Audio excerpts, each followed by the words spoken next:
Shalom, queridos irmãos, eu sou o pastor Alexandre Dutra e esse é o nosso devocional online. Hoje o nosso devocional vai ser baseado no Salmo de número 8. Eu convido você a abrir a sua Bíblia lá no Salmo de número 8. Esse é um salmo messiânico, né? E tem como título O Messias e o Perfeito Louvor. Então, quando olhamos aqui para o Salmo de número 8, a gente percebe que há uma moldura que realça e ilumina o conteúdo. Como que é essa moldura que a gente encontra nesse Salmo?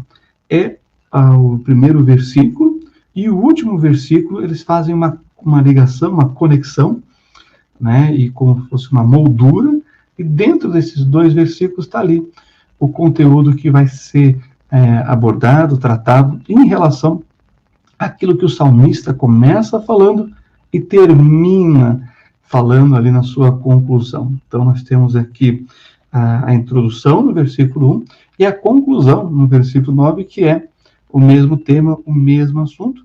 E o conteúdo, então, trata outros assuntos em conexão a esses dois versículos, que seriam um versículo inicial e o versículo final. Então, eu quero ler com você o Salmo de número 8, versículo 1, primeiro, que diz assim: Ó Senhor, Senhor nosso, quão admirável é o teu nome em toda a terra, pois puseste a tua glória sobre os céus. Agora olha o versículo 9. Ó Senhor, Senhor nosso, quão admirável é o teu nome sobre toda a terra. Enquanto o versículo 1 fala da obra do Senhor, né, da sua glória em relação aos céus, né, o versículo 9 fala dessa mesma glória, admirável, né, glória, poder, majestade sobre toda a terra. Seja sobre a terra ou sobre os céus, o Senhor é simplesmente admirável, como a gente vê aqui as duas palavrinhas sendo repetidas no versículo 1 e no versículo 9. Então, olhando aqui para o texto, a gente já logo de cara percebe justamente a grandiosidade de Deus. O versículo 1 e o versículo 3 destacam isso. Vou ler novamente o versículo 1. Ó Senhor, Senhor nosso, quão admirável é o teu nome em toda a terra, pois puseste a tua glória sobre os céus. E o versículo 3 diz: quando vejo os teus céus, obra dos teus dedos, isso aqui é interessante, né? Os teus dedos, a lua e as estrelas que preparaste. Bem, daqui nós podemos perceber que esses dois versículos comprovam, inclusive, a própria existência de Deus e apontam ele como o Criador dos céus e da terra, como lemos lá nos primeiros capítulos de Gênesis, né, no capítulo 1 e capítulo 2 de Gênesis. Interessante que há muitas pessoas, inclusive alguns cristãos, né, que afirmam que não se pode provar a existência de Deus. Bem, na verdade, esse pensamento de que não se pode provar a existência de Deus foi defendido com muito mais ênfase, né, no período do Iluminismo. Aí nós estamos falando do século XVIII, onde, né, o racionalismo vai, de fato, entrar nas camadas da sociedade mais alta, ali na nobreza, e também dos filósofos e intelectuais, num questionamento sobre a própria existência de Deus, numa tentativa de diminuir a força, né, e a influência política da igreja. Então, é uma disputa e uma queda de braço, né, daqueles que vão influenciar mais a sociedade, ou o pensamento iluminista, racional, ou o pensamento religioso. Mas é uma pena, porque a fé não ignora e não rejeita a razão, a lógica. Aliás, para a gente entender as coisas que estão reveladas na Sagrada Escritura, nós temos que utilizar da nossa razão para compreender a revelação de Deus. Embora a revelação é algo que vai além da capacidade humana de observação, né? Se nós não fôssemos revelados acerca das coisas de Deus, nós, de fato, não saberíamos e não alcançaríamos por nós mesmos. Mas, quando Deus se revela, é justamente porque nós somos capazes de compreender aquilo que Deus revela a cada um de nós, né? Por exemplo, nós temos certeza que Deus existe e quando olhamos para a descrição do dilúvio, né, e tudo aquilo que aconteceu na Terra após o dilúvio, fica evidente a existência do Senhor. Mas, nesse caso, né, elas deveriam, então, essas pessoas que dizem que não dá para provar a existência de Deus, elas deveriam ser coerentes, né, com aquilo que elas defendem. Por exemplo, a criação não permite outra possibilidade a não ser a criação de um ser inteligente. Pois, cientificamente falando, matéria mais o acaso não produz nada, não resulta em nada. Agora, matéria mais inteligência, aí sim nós temos a produção de alguma coisa. Então, acreditar que uma explosão criou precisa de muito mais fé e de muita mais de muito mais forçação da razão do que uma matéria criada por uma inteligência em que se utiliza, aí sim, do seu poder criativo, né? Quando a gente olha a criação de Deus, a gente fica claramente evidente que o Senhor, então, uma força poderosa e inteligente está criando, mas uma força sem inteligência, energia só, não produz coisa alguma. Essa que é a verdade. Então, eu quero destacar aqui uma frase, aliás, duas frases bem interessantes. Uma é do filósofo matemático, físico e literato Blaise Pascal, né, em que ele diz o seguinte: para mim, a simples observação do meu polegar comprova a existência de Deus. Então, nós vemos um texto que fala dos dedos de Deus, né, a arte, né, o Deus artístico, criando as coisas conforme o seu poder. E o Blaise Pascal, né, o Pascal aqui vai dizer para a gente que, ao observar o dedão dele, ele conclui: Deus existe, porque quem inteligente suficiente poderia criar algo tão pequeno, aparentemente, né, mas tão perfeito na sua movimentação, ligado ao cérebro, com reações de milhares de neurônios e coisas assim, desse tipo que a ciência, né, neurológica tem descoberto, um dedinho, a complexidade do dedinho do pé, os dedos do pé, os dedos da mão, como isso tudo está interligado com o sistema, né, biológico. Pois é, de fato, quando a gente olha para a criação de Deus, se evidencia o Criador. Não tem como desassociar uma coisa da outra. E lendo, recentemente, relendo um livro bem interessante do pastor Luiz Saião, né, chamado Cabeças Feitas, Filosofia Prática para Cristãos, da editora Agnus. Ele tem aqui uma parte de alguns filósofos, pensadores, né, que disseram algumas coisas curiosas e interessantes dentro do pensamento filosófico. E aqui tem uma frase, a do Agostinho, né, que foi bispo em Hipona, lá no século IV, né, começo do século V, e ele diz uma frase muito interessante sobre esta questão das pessoas que tentam negar a Deus e a existência de Deus, os ateus, né? Ele diz o seguinte: nenhum homem diz Deus não existe, a não ser aquele que tem interesse em que ele não exista. É perfeita essa frase, vou ler novamente. Nenhum homem diz Deus não existe, a não ser aquele que tem interesse em que ele não exista. Então, fica bem claro aí como é pueril, né, a questão do ateísmo, ou tem segundas intenções para fazer coisas das quais Deus não aprova, das quais Deus não permite, das quais transgridem a lei do próprio Deus. Mas voltando aqui para o Salmo, quando olhamos esses dois versículos, nós podemos entender e comprovar a existência de Deus, né, através da sua criação, não é?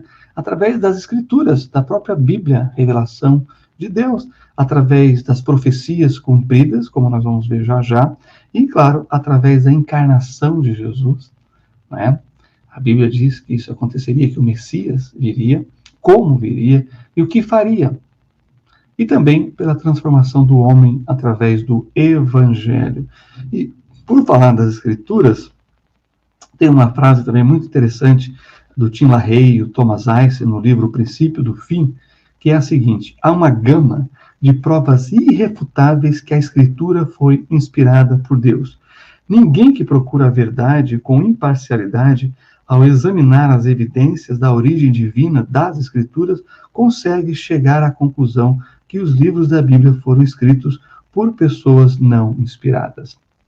Ou seja, a literatura bíblica é uma literatura divina, porque foi dada pelo próprio Deus divino.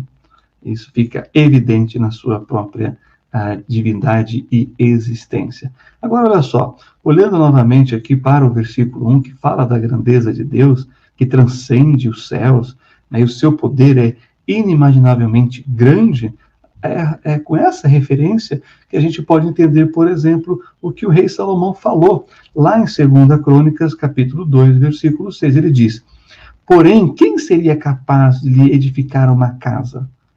Visto que os céus e até os céus dos céus o não podem conter, e quem sou eu que lhe edificasse essa casa, salvo para queimar incenso perante ele? Salomão reconhece a majestade e a glória de Deus. E olha só, aqui nós temos a referência messiânica, o versículo 2, que diz assim, Salmo 8:2, tu ordenaste força da boca das crianças e dos que mamam por causa dos teus inimigos, para fazer calar ao inimigo e ao vingador. Perceba então que o louvor maior procede das pessoas menores. O louvor perfeito, puro, né, vem dos pequeninos, como disse o Senhor Jesus. E por falar no Senhor Jesus, a referência messiânica, né, a Jesus aqui foi cumprida lá no seu ministério, em Mateus capítulo 21, versículo 16. Porque ele está entrando em Jerusalém e as crianças estão dizendo que ele é o Messias, que ele é o filho de Davi, Hosana, estão louvando ao Senhor Jesus, reconhecendo quem ele é. E aí os líderes religiosos dizem, olha Senhor, olha mestre, o que as crianças estão falando, proíba-os. Ele diz, não. E por que não? Olha aí comigo, Mateus 21, 16. E disseram-lhe, ouves o que estes dizem? E Jesus lhes disse, sim, nunca lestes, pela boca dos meninos e das criancinhas de peito tiraste o perfeito louvor? Ele está citando, né? Fazendo uma referência aqui ao Salmo 8, versículo 2. E olha que interessante. Quando voltamos para o Salmo, os versículos 3 e 4 falam da insignificância do homem. E olha só como é colocado aqui nos versículos 3 e 4 do Salmo 8 agora, voltando aqui para o nosso Salmo messiânico, né? Diz assim, quando vejo os teus céus, obra dos teus dedos, né? A lua e as estrelas que preparaste, que é o homem mortal para que te lembres dele? E o filho do homem para que o visites? Quando o salmista contempla a glória, a majestade, o poder de Deus na criação, ele pergunta, olhando para si mesmo, que eu sou? Feito do pó da terra. O que é o homem? O filho do homem, um ser fraco e mortal. É o que o salmista fala para a gente, né? O homem é fraco e mortal. Essa que é a verdade. E a Bíblia, no Novo Testamento, lá na Epístola de Tiago, vai dizer da fragilidade da vida. Olha só o que diz Tiago 4,14. Digo-vos que não sabeis o que acontecerá amanhã, porque o que é a vossa vida? Um vapor que aparece por um pouco e depois se desvanece, depois some. A palavra vaidade é justamente a que tem esse sentido de vapor. O que é a vaidade? É um vapor, é uma fragilidade, é algo que vem e que passa. É etéreo, né? É muito fluido, é muito aquilo que não se sustenta realmente em si. Bem, olhando para essa passagem, a gente entende então o plano original para o homem. Ainda assim, não podemos esquecer, o homem é realmente frágil e mortal, feito do pó da terra. Mas o que realmente é precioso no homem é justamente o fôlego da vida. Quando o Senhor sopra o fôlego da vida, a inspiração de Deus, né? Aí nós temos então a alma vivente. Fomos criados, portanto, à imagem e semelhança de Deus. É isso que nos diferencia de todos os outros seres criados por Deus, pois só nós, mesmo frágeis, carne e osso, né? Usando uma metáfora comum a nós, né? Somos imagem e semelhança de Deus. O Espírito de Deus foi soprado nas nossas narinas, e aí nós fomos feitos almas viventes. Olha os versículos 5 a 8 que diz: pois pouco menor o fizeste do que os anjos. Olha só, somos inferiores na questão da criação de força e poder aos anjos, e de glória e de honra o coroaste. Opa! Porque fomos feitos à imagem e semelhança de Deus. Não podemos esquecer que tudo que Deus fez nos dias da criação, a Bíblia diz que ele terminava dizendo que era bom. Mas quando ele fez o homem, ele disse que era muito bom. Tov meod, em hebraico, muito bom. Por quê? Porque ele imprimiu em nós a sua imagem e semelhança. E o versículo 6 diz: fazes com ele que tenha domínio sobre as obras das tuas mãos, tudo puseste debaixo de seus pés. E é verdade, Adão nomeou a todos os animais, e todos os animais do campo, né, as aves do céu, os peixes no mar, os répteis, e assim por diante. Adão dominou sobre eles, e o homem, né, ainda hoje nós dominamos sobre a criação de Deus, o campo, as florestas, as montanhas, os rios e assim por diante. Olha o versículo 7. Todas as ovelhas e bois, assim como os animais do campo, as aves dos céus e os peixes do mar, e tudo que passa pelas veredas dos mares. Nós temos domínio sobre essa criação gloriosa de Deus. Mas o que resultou do homem? Ao pecar, ao transgredir a lei de Deus, a palavra de Deus, a serem incrédulos à ordenança divina e acreditarem mais na serpente do que no Criador, nós temos a queda. Aquilo que é chamado, né, pelos teólogos de a queda. E a queda, então, a criatura que peca, os nossos pais, Adão e Eva, eles vão ter aí a sua relação com a natureza afetada, então há um desequilíbrio ecológico, vão ter a relação com o próximo afetada, né? Adão vai dizer, né, para Deus: a mulher que tu me deste, tem um desequilíbrio sociológico, consigo próprio um desequilíbrio psicológico. A Bíblia diz que Adão ouviu a voz de Deus e teve medo, e com o próprio Criador ele se esconde, e aí nós temos o desequilíbrio espiritual. Mas a compaixão de Deus é infinita pelo homem, como diz o salmista, né, no Salmo 144, versículo 3, Senhor, que é o homem para que o conheças, e o filho do homem para que o estimes? Ora, nós somos obras das mãos de Deus, dos dedos de Deus. Somos criaturas dele. Ele nos fez com amor e inspirou-nos com seu Espírito e nos fez a sua imagem e semelhança. Em Jesus, o Messias, que veio a este mundo tomando forma humana, ele o fez para nos resgatar da queda, do pecado, lá do nosso primeiro pai, né, dos nossos primeiros pais, Adão e Eva. E essa referência messiânica é maravilhosa, né? Porque no Salmo 89, 47 também está escrito: lembra-te de quão breves são os meus dias, por que criarias debalde todos os filhos dos homens? Ou seja, qual é o propósito? O Senhor não nos criou sem um propósito, o Senhor nos criou com um propósito, a sua própria glória. É por isso que Jesus veio nos resgatar. E a glória de Jesus revela justamente isso. Olha só, Hebreus, que é o texto que fala aqui, em referência ao Salmo 8, os versículos 4 a 7. Olha só que está em Hebreus, no capítulo 2, versículo 9. Vemos, porém, coroado de glória e de honra aquele Jesus que fora feito um pouco menor do que os anjos, feito como nós, como homem, né? Por causa da paixão da morte, para que, pela graça de Deus, provasse a morte por todos. Quem são esses todos? Todos os seres humanos. Isso é maravilhoso. Então, a profecia aqui do versículo do Salmo 8, versículo 6, né, que o Senhor vai pôr tudo debaixo dos seus pés, e o versículo 9, ó Senhor, Senhor nosso, quão admirável é o teu nome sobre a terra, aponta também para a profecia, né, de que o Senhor Jesus conquistaria aquilo que nós perdemos, o domínio sobre a criação. O domínio mais harmonioso sobre a criação. Por isso que está lá escrito em 1 Coríntios 15, 27, porque todas as coisas sujeitou debaixo de seus pés. Mas quando diz que todas as coisas lhe estão sujeitas, claro está que se excetua aquele que lhe sujeitou todas as coisas. Ele vem em nome do Pai para reconquistar o homem criado à imagem e semelhança de Deus, com a imagem de Jesus Cristo. Por isso, o Salmo 8, 9 diz: o domínio pertence ao Senhor, o domínio pertence ao seu Messias. Tudo é colocado sob os seus pés, todo joelho se dobrará diante dele, sua vinda será em grande poder e glória, a segunda vinda. Todo o poder lhe foi dado no céu e na terra, todos os anjos, potestades e forças são subjugados a ele, e ele tem um nome sobre todos os nomes.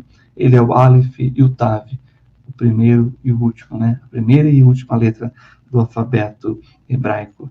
Ele, então, tem todo o poder, ele é. Esse é o Messias revelado aqui pelo salmista Davi, em que ele aponta para o Messias a quem pertence o louvor, não só das criancinhas, mas de todos nós. Amém? Que Deus abençoe ricamente todos os irmãos. Se essa mensagem foi uma bênção para você, não deixe de dar o seu joinha, não deixe de compartilhar com outras pessoas, e depois de terminar esse vídeo, deixa lá o seu comentário, pois isso impulsiona o canal do Templo Batista de Indianópolis, tá certo? Então, que o eterno Deus de Israel abençoe a cada um de vocês.